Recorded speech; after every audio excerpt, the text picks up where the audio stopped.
షష్ఠస్థాన విచారణ 5. ఇక్కడ అసలు జాతకం తీసుకున్న తర్వాత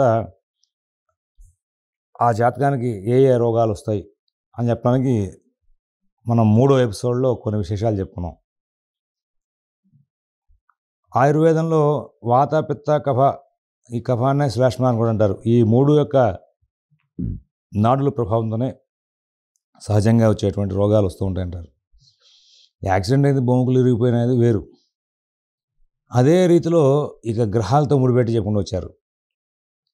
ఇప్పుడు చెప్పేవన్నీ కూడా ఫలదీపికలో ఉన్నటువంటి అంశాలను మనం ప్రస్తావన చేస్తున్నాం.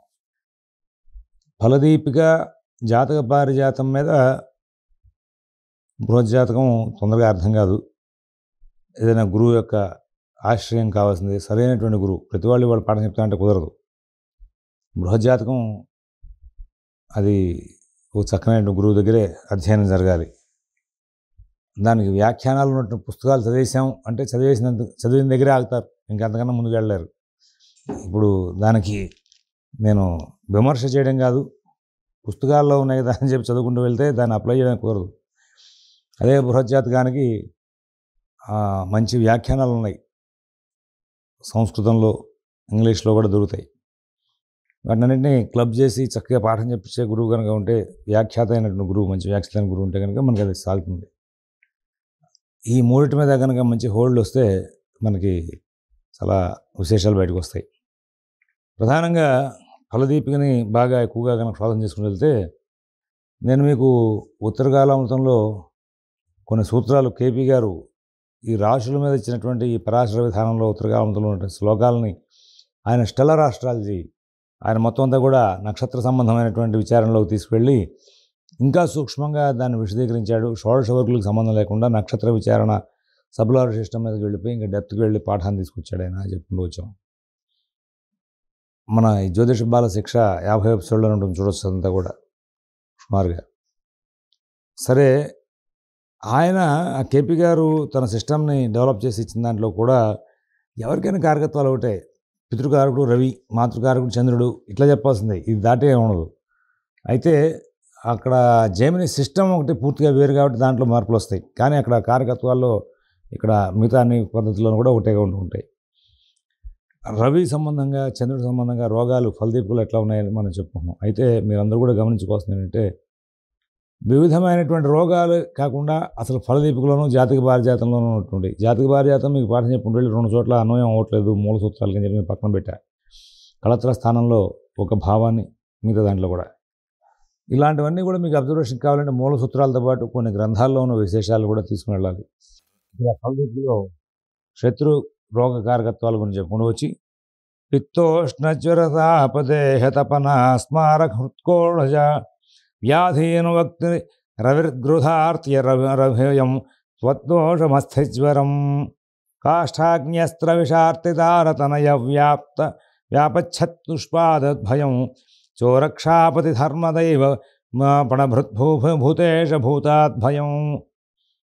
రవి ఎటువంటి అనారోగ్యాలు ఇస్తాడు అన్నప్పుడు పైత్య సంబంధంగా, అంటే పిత్తకఫం, పైత్యక గ్రంథి బాగా దాంతో వచ్చేటువంటి బాధలన్నీ ఇస్తూ ఉంటాడు ఆయన. ఉష్ణ జ్వరాలు, జ్వరం కూడా ఉష్ణ జ్వరం అంటే జ్వరం అంటే వేడి చేస్తే కదా వచ్చేది, అంటే సీజనల్గా వచ్చేది కాకుండా ఉష్ణ జ్వరాలు తరచుగా వచ్చేది సహజంగా. తాపం, దేహంలో మంటగా ఉంది అనేటువంటి మాటలు, అపస్మారం, మూర్ఛరోగం, హృదయ వ్యాధి, నేత్ర వ్యాధి, శత్రుపీడ, చర్మ వ్యాధి, గజ్జి, తామర, గజ చర్మ వ్యాధి ఇట్లాంటివి, అస్థిజ్వరం, అలాగే అగ్ని, అస్త్ర విషాదుల యొక్క పీడ, ధరాపుత్ర దుఃఖం, చతుష్పద జంతువు యొక్క భయం, చోరపీడ, రాజదండం, తర్వాత మారక భయం, సర్పములు, శైవ సంబంధమైన పీడాదులు రవి వలన గ్రహించాలి. శైవ సంబంధమైనటువంటి పీడాదులు అంటే ఏమిటి అంటే, ఇక్కడ ఈ చేతబడిలో చేసేటప్పుడు శైవ సంబంధమైన మంత్రాలతో ఎవరైనా చేతబడిలో చేసే అవకాశం వస్తుంది. దానికి రవి సంచార దోషం ప్రభావం వలన ఈ రోగాలను చేసి దానికి తగిన శాంతి కార్యక్రమాలు కనుక చేస్తే వాళ్ళు మళ్ళీ సుఖపడే అవకాశం వస్తుంది. చంద్రుడి ద్వారా వచ్చేటువంటి రోగాల యొక్క విశేషాలు చెప్తూ, నిద్రాలస్య కఫాతిసార పిటక శీతజ్వరం చంద్రమాహ అని చెప్పుకుంటూ వచ్చాడు. నిద్రారోగం, తర్వాత జడత్వం, కఫరోగం, అతిసారం, తర్వాత రాజకురుపు ఇట్లాంటివన్నీ కూడా పిటుకాలు అంటారు వాటిని రాజకురుపు.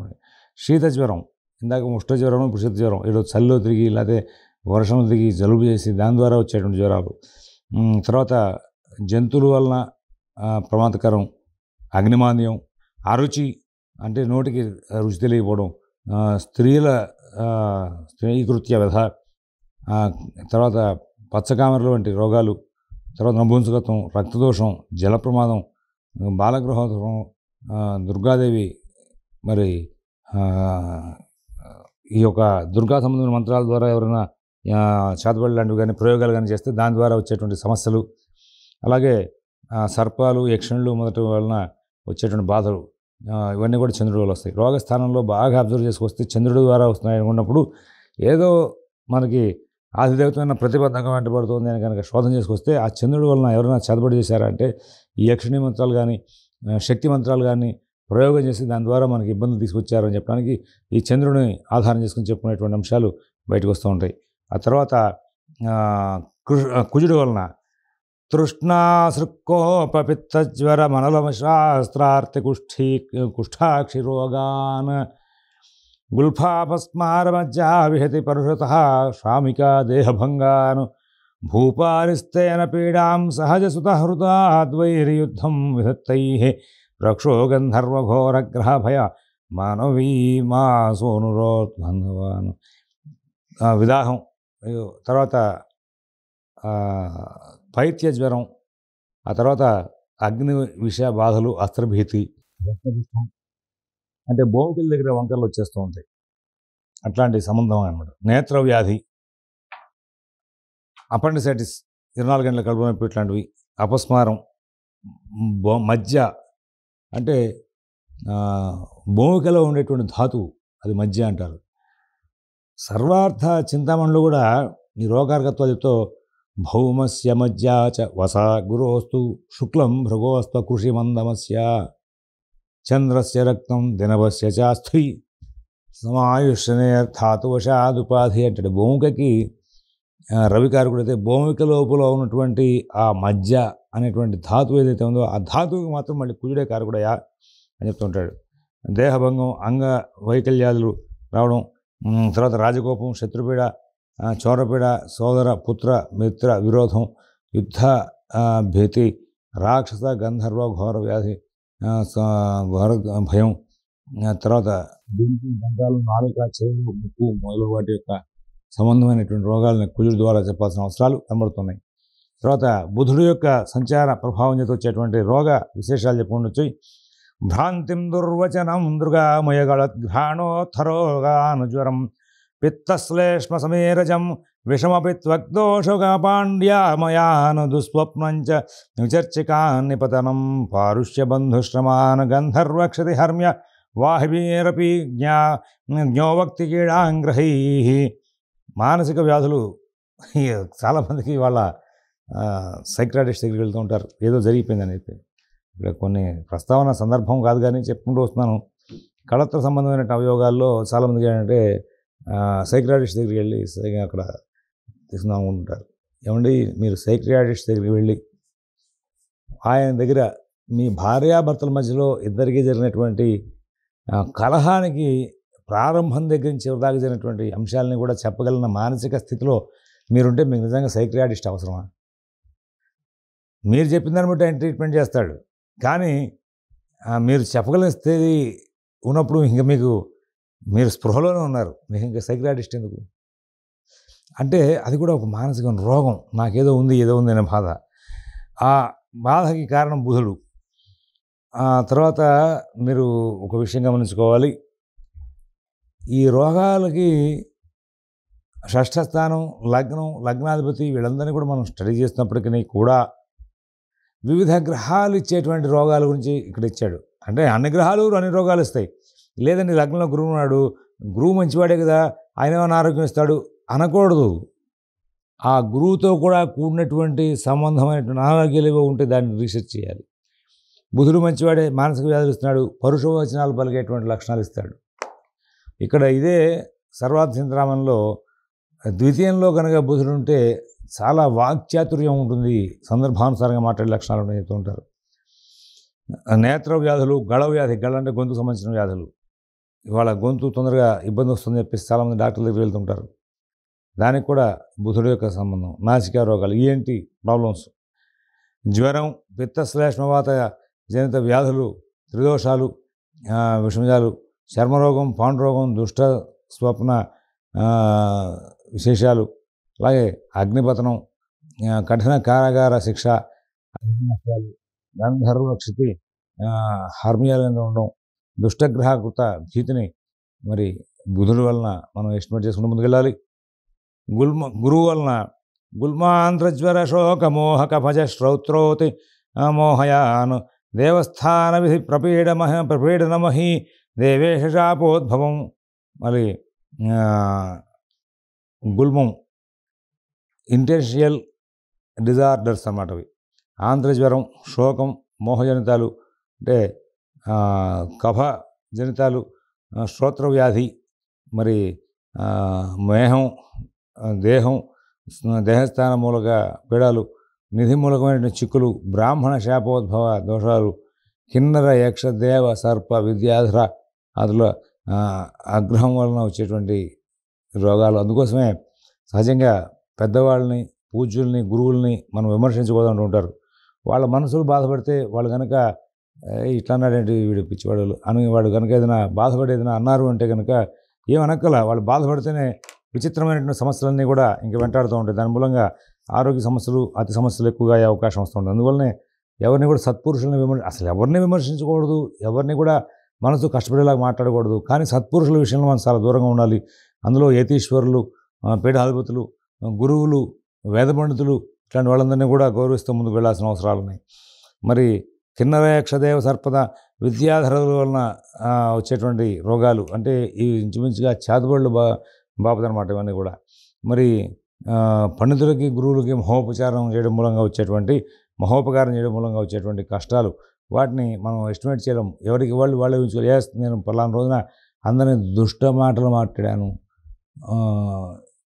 అట్లాగా ఎవరినైతే మాట్లాడి ఉంటామో ఆ మాట్లాడిన వాళ్ళ యొక్క మనస్సు బాధపడి, వాళ్ళు బాధపడిన దాని సందర్భంగా వచ్చిన అనారోగ్యాలు, ఇవన్నీ కూడా గురువు వల్లనే మనకి ఎస్టిమేషన్ వస్తూ ఉంటాయి. ఇది జాతకం ఇవ్వగానే ఈ లగ్నాధిపతికి, షష్టాధిపతికి ఉన్న సంబంధాల్లో ఈ గ్రహాల యొక్క ప్రభావం అది ఈ సంబంధంగా అనారోగ్యాలు వస్తాయంటే ఇది గురువుతో ముడిపడింది, ఇది బుధుడితో ముడిపడింది, ఇది శుక్రుడితో ముడిపడిందని ఈ కారకత్వాల ప్రభావం చేత విశ్లేషణగా మొత్తం అన్ని ఫలితాలు ఇచ్చుకుంటూ వచ్చాడు. తర్వాత శుక్రుడు యొక్క ప్రభావంగా పాండుశ్లేష్మ మరుత్ప్రకోపనయన వ్యాపత్తి తండ్రి శ్రమౌన్ గుహ్యస్థామయ మూత్రగుచ్ఛమ మదన వ్యాపత్తి శుక్లశ్రుతి. పాండురోగం, వాతశ్లేష్మ జనిత రోగాలు, నేత్రవ్యాధి, మూత్రవ్యాధి, గుహ్యరోగం, మూత్రగుచ్ఛమ సంభవ వ్యాధులు, శుక్ల నష్టం, వారాక్రాంత సంబంధం వలన కలిగే రోగాలు, శోకం, యోగిని, యక్షిణి, మాతృగణం వలన వచ్చేటువంటి భీతి, మిత్రభంగం శుక్రు వలన నిర్ణయం చేసి చెప్పాలి. శని ఇంకా ఆయన కూడా కొన్ని విశేషమైన ఫలితాలు ఇస్తూ ఉంటాడు. వాతశ్లేష్మ నికారపాద నిహతిం చాపత్తి తంధ్రాశ్రమాన్ భ్రాంతిం కుక్షురగంత కృష్ణభృత పృథగధ్వంసంచ పార్శ్వాది. వాతశ్లేష్మ రోగాలు, ఈయన ఒక వాతమే కాదు, శ్లేష్మ కూడా, శ్లేష్మ సంబంధమైన రోగాలు కూడా క్రియేట్ చేస్తుంటాడు. పాదపీడ, పాదాలకు ఎక్కువ రోగాలు తీసుకొస్తుంటాడు ఈయన దశలో అంతర్దశలో లగ్నంలో ఉన్నప్పుడు కానీ, షష్ఠభావంతో ముడిపెట్టినప్పుడు కానీ, షష్ఠాధిపతితో ముడిపెట్టినప్పుడు కానీ ఈ శనైశ్వరుడు రోగాలు తీసుకొస్తూ పాదాల దగ్గర పొగుళ్ళు ఎక్కువ తీసుకురావడం, పాదాలకు సంబంధించిన ఇబ్బందులు తేవడం చేస్తూ ఉంటాడు. తర్వాత దురదృష్టాన్ని ఎక్కువ సూచిస్తూ ఉంటాడు. తంద్రం, మాంద్యంగా ఉంటాడు. తర్వాత శ్రమజనితమైన లేక శ్రమ, భ్రాంతి, ఉదరస్థాపయం, ఉదరవ్యాధి యొక్క లక్షణాలు ఇవన్నీ కూడా మరి ఇక్కడ చెప్పాడు. అయితే రాహు ద్వారా వచ్చేటువంటి లక్షణాలు చెప్పుకుంటూ వచ్చి ఈ యొక్క శని వలన అవయవాలు ఏదైనా లోపించే అవకాశం వస్తుంది. పిశాచ పీడ కూడా వస్తుంది, ఏదైనా దాటకూడదు దాటడం, లేకపోతే ఎవరైనా ఈ పిశాచ పీడ అంటే మన మీదకి ఏదైనా దయ్యం లాంటిది ప్రవేశపెట్టడం, ఇట్లాంటివన్నీ కూడా ఉంటాయి. అయితే ఇవాళ రోజున సైన్స్ చదువుకున్న వాళ్ళందరూ కూడా దయ్యాలు ఉన్నాయా, ఇవన్నీ ఉంటాయా అంటూ ఉంటారు. వాటి విశ్లేషణ అనవసరం. ఉన్నాయి నమ్మిన వాళ్ళకి ఆ గ్రహశాంతులుగా చూస్తే ఇక శని వలన అవన్నీ వచ్చినట్టుగా కనబడుతూ ఉంటుంది. రాహు యొక్క ప్రభావంగా హృదయ వ్యాధి, తాపం, కుష్ఠు, మతిభ్రమ, విషమపీడ, పాదాలకు ఇబ్బంది, కాళ్ళు లాగడం ఇట్లాంటివి, పిశాచ సర్ప భయం, భార్యాపుత్రులకు విపత్తు, బ్రాహ్మణ క్షత్రియ విరోధం, శత్రువు మూలక భయం, ఇవన్నీ కూడా మరి ఇక కేతు వలన వచ్చేసరికి భయము, శత్రుపీడ ఇవన్నీ కూడా జరుగుతుంటాయి. ఇక ఈ సందర్భంలో రోగస్థానాన్ని ఇంకా విశేషంగా స్టడీ చేసుకుంటూ ముందుకు వెళ్ళడంలో కొన్ని గ్రంథాలు, ఇతర గ్రంథాలు కూడా మనం తీసుకోవాల్సింది. అది మరొక సందర్భంలో వీటి యొక్క విశేషాలను మనం ప్లాన్ చేసుకుని ముందుకు వెళ్దాం. స్వస్తి.